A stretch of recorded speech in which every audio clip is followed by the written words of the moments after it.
আসসালামু আলাইকুম ভিউয়ার্স।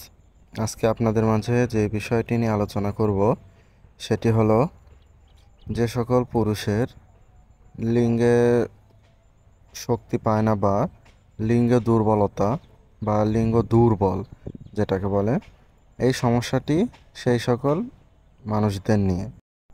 তো আজকে আমি যে ওষুধটির কথা বলছি, এই ওষুধটি যদি নিয়মিত ব্যবহার করা যায় তাহলে যৌনাঙ্গের শিথিলতা বা লিঙ্গের যে দুর্বলতা বা যৌন যে দুর্বলতা, এই দুর্বলতাটি আর থাকবে না এবং সে অনেকটাই স্বস্তি ফিল করবে বা তার এই সমস্যাটি অনেকটাই ভালো হয়ে যাবে।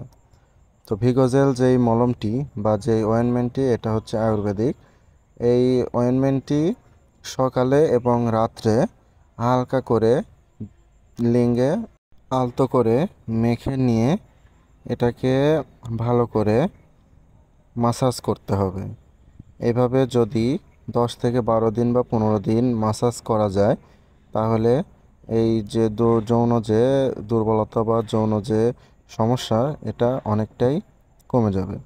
তো আজকের মতন এখানেই বন্ধুরা, আল্লাহ হাফেজ।